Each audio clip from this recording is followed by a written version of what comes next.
Welcome to the Traveling Professors. I'm Professor Bob. And I'm Professor Sheri. And together we are the Traveling Professors. Welcome to show number 103. Today, Sheri and I are going to take you on a walking tour of Hadrian's library and the Roman Agora, which will also include the Temple of the Winds. And this area is usually overlooked significantly, and we, as a result, visited it on 3 different occasions. So the first time we went, we saw part of the library of Hadrian. And then we went again, saw another section of it, and then years later we came back and, we haven't been to see the Temple of the Winds, which was just down the street where we were having lunch. It gets overlooked by going to the main agora or going to the shopping areas or the Acropolis. So today we're going to take all of that in. Looking at our trusty map of Athens, there's 2 ways of really getting to the Hadrian's library and the Roman Agora. And one of them is what we have done before, as we've left our hotel and gone down to the metro across from the Parliament building and took the metro down to the Mastraki area. Very simple. But you can also just walk it. So what we did is we simply went to the same location. We just did not go in the metro. We walked around Eponymii Street, which is a pedestrian street. You don't have to worry about cars. And it's a shopping area. And it has some wonderful shopping. And there's this fascinating Orthodox church right in the middle of the crossroads. And then we ended up at the Mastraki Square area and then went over here and saw Hadrian's library.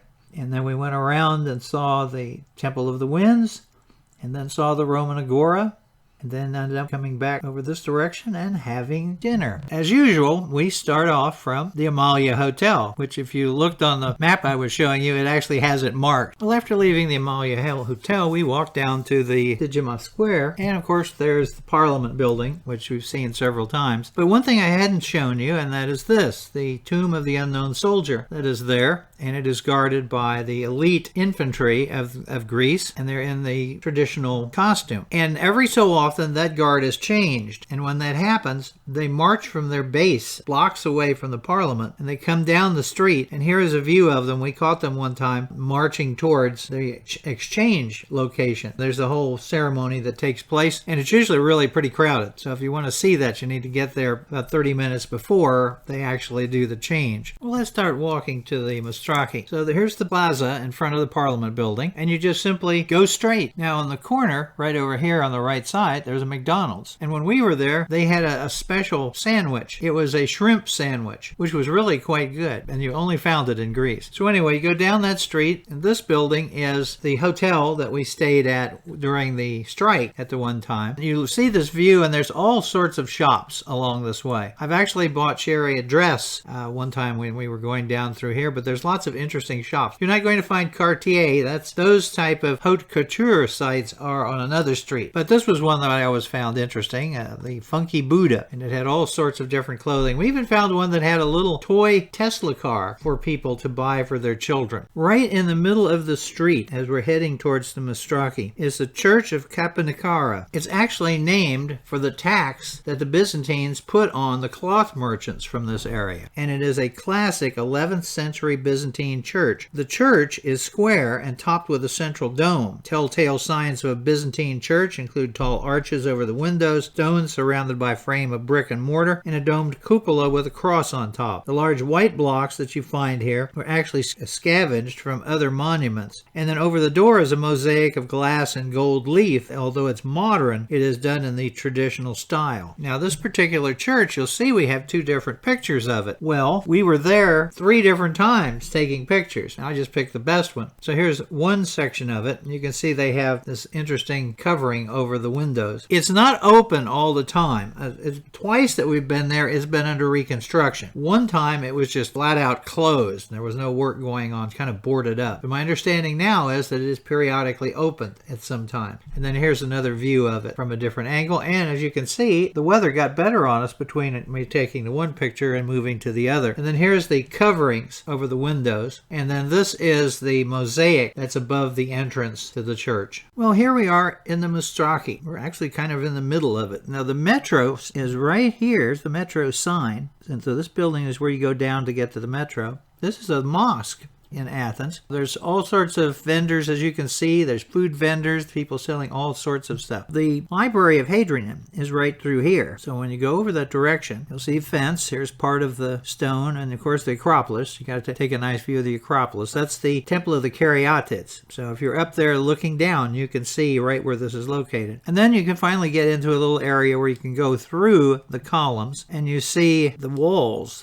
of this section. And then you go back out, look down the walls to see the pillars. And then you walk down the street. And we walk down the street to get a nice vantage point. And so you can see the 2nd century AD ruins a little bit better from here. Those 4 lonely columns sitting atop the apse-lined foundation, which was once the cultural center, library, lecture halls, garden, and art gallery, built by the Greek-loving Roman emperor for Athenian citizens, Hadrian. Then looking behind, you'll see the rest of the library. This is actually, which was built in 132 AD, was an octagonal plan with a dimension of 122 by 82 meters. As the internal court, which you can see a little bit better here, a garden, and all sorts of different narrow rooms. The rooms where the papyrus were kept, the books, were actually in the eastern section, which means right straight ahead. The rooms on 2 edges that were semicircular, and that's where lectures were held. And the smaller rooms were used as reading rooms. The whole area right here is nothing but Hadrian's library. The agora is up beyond this wall over here. When Sheri and I were back in Greece in 2017, we decided we needed to see the Tower of the Wind. So we went back to the Mastraki, which you see here, and then we walked beside the mosque. And one of the reasons we're going that way is there's a shopping area which has a lot of crafts, and we were told that there was a woman who made handcrafted clothing. And we always buy clothing that's from the area that we're visiting for our grandchildren. We found the store and we went in, and she made this most spectacular clothing. And this is what we bought. This is an outfit for young dancers that is the clothing that was worn by the first queen of Greece after the Turks were kicked out and Greece became independent. And they have dance teams and do that. And I mean to tell you, that set off every metal detector in every airport that we were at. But it was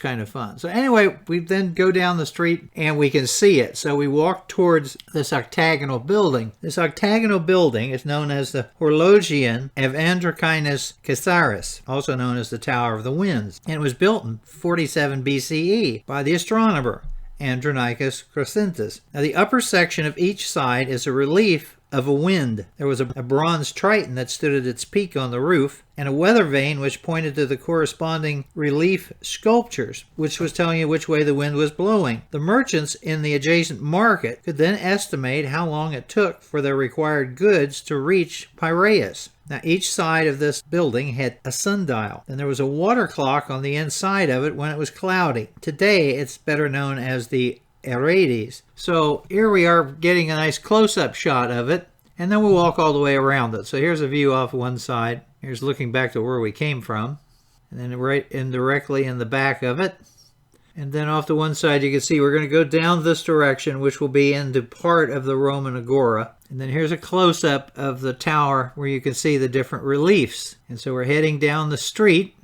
And then here's an expanse, so you have the tower out of the picture, and then this is this whole expanse of buildings, some of which was a public toilet. Of course, we're directly below the Acropolis, so we have to take our obligatory Acropolis picture. And here we are looking back. So you have the Agora area, and you can see the tower. And then we come to the front, you see this building with the columns on it, and to this day nobody knows exactly what this building was used for. There have been several beliefs as to what it was, and they've all been disproven. So here we are directly in front of that entrance, and then you can go in, and here's a picture shooting right straight down, and then you can see the Tower of the Wind. And then we go back out, and we're going to head to the Roman Agora. On the far right-hand side of this picture, this is where some more of the Roman Agora is located. And then we walked through that area and we get to the other side of Hadrian's library. And so you can see in this picture the semicircular area where they would have had lectures and everything, and I get a nice view of the whole expanse of the library. And then here we are looking off towards one section, which is a part of the Agora region. It's also the area where we were the first time. See the one wall that we looked at when we were first there. And here we are panning off to the next side, and you see there's a reconstruction section where they're trying to keep this main wall up from collapsing. Here's a little better view of the rest of the enclosure. And then here we are heading over to that end, and we're looking back, and you can see through here, there's the wall where we originally saw. That was in 2013. And then here's a little better shot of the other area. So we've been all the way around it, but it's taken us several years in order to do that. And here's a little closer view of the reconstruction of the wall. And then on the other side, it looks quite sturdy. Well, it's time to go back to our hotel, but first we need to get something to eat. There's a really nice little green section near the Roman Agora, which has 2 or 3 different restaurants. And we've eaten at this restaurant, usually for lunch, I think 3 or 4 times, and we love it. The only one we like better is where Chris is over by the hotel. So here's Sheri having her wonderful meal and a Mythos beer. We both like the Greek Mythos beer. And then here's a nice little shot of the other restaurant over there. And then it's back to the Amalia Hotel. Sheri and I hope you enjoyed the tour. Please come by our YouTube channel at Bob Packett, and please subscribe and leave some comments. Thank you very much. I've been doing podcasting on history for over 15 years. I've got over 4,000 shows, and I've done CDs, which of course can be sent out as USBs. So if you would really like to get more on history for free, then come by my website, as you see here, historyaccordingtobob.com, and see what's there. So thank you very much again.